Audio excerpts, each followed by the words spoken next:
So you're just gonna walk away. Why is the city being so secretive? High-end condos at deep discounts in some of Boston's most sought-after neighborhoods. Tonight, 5 Investigates is raising questions about who is winning a chance to move in. But as you just saw with Mike Beaudet, the city's top housing official didn't want to talk about it. Mike is here now, and he discovered housing lottery winners include Boston's politically connected. They're some of Boston's hottest properties: Cadence on Leo in Brighton, the Parker in downtown Crossing, and the Mez in South Boston.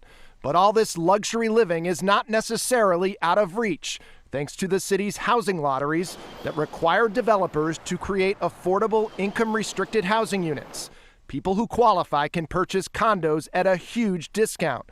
The city holds lotteries to pick the lucky buyers. So you grew up in Roxbury? Yeah, I'm third generation. Armani White co-founded Reclaim Roxbury in 2015, concerned about the rapid gentrification of the neighborhood. People are getting priced out. People are moving to Brockton, to Stoughton. White understands the incredible value of winning one of the city's housing lotteries. If you hit a housing lottery, that's a big win. It's a major win. To see who's getting these major wins, 5 Investigates reviewed conflict of interest disclosures filed by city employees from January 2021 to August 2023. 19% of affordable units at the Parker went to city employees.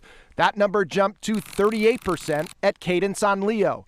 And city employees or their relatives got 60% of the affordable units at the Mez. At least 35 city employees and their relatives won affordable home ownership lotteries. 8% of all lottery winners. The winners included the chiefs of staff of city councilors Ed Flynn and Brian Worrell. Do those raise red flags when people like that get those units? I think when it comes down to it, people are suspicious of government. When you see that, it doesn't look good. And then we're going to get into questions. Longtime Boston City Councilor Michael Flaherty's son was 22 when he won the housing lottery to purchase a 1-bedroom condo at the Mez in 2021, paying just $186,000. Flaherty's been around for a long time. It's no surprise that his family knows how to take advantage of opportunities. Councilor Flaherty, who left the council at the end of last year, tells us he had, quote, no role whatsoever in his son winning the housing lottery.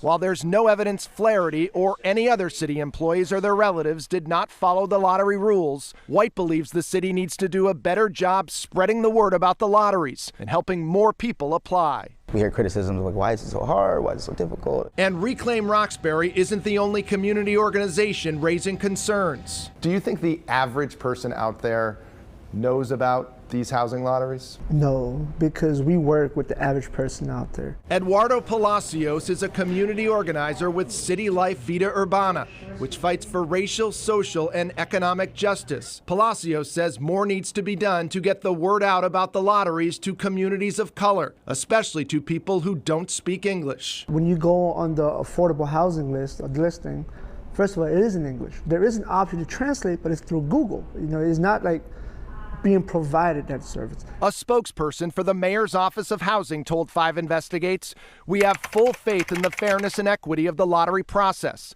but we had more questions for housing chief Sheila Dillon.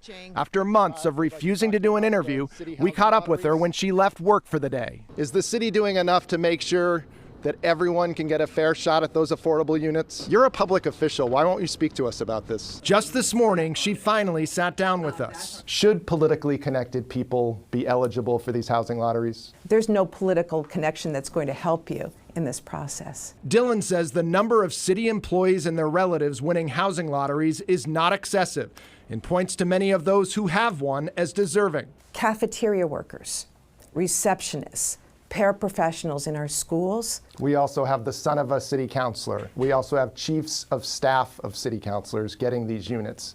Is that fair? They followed the process and they're following state law. Dillon also strongly defended city employees and their relatives winning 60% of the affordable units at the Mez. To me, it was a flawless process. But 3 out of 5 going to city employees or relatives of city employees? I'm here to talk about the process. I'm not here to talk about who ended up getting a particular unit. Those numbers don't raise red flags to you? No. Dylan says her office is doing everything it can to spread the word about the housing lotteries and to make the process as simple and accessible as possible, but added she's open to suggestions. We also asked Mayor Wu about the lotteries, and she says there have been improvements made since she took office, but also told us the city is always wanting to do more to make sure that more people are aware of them. City Councilor Worrell said he had no involvement in his chief of staff winning the lottery. Councilor Flynn did not address his chief of staff winning a housing lottery. Mike Bodette, 5 Investigates.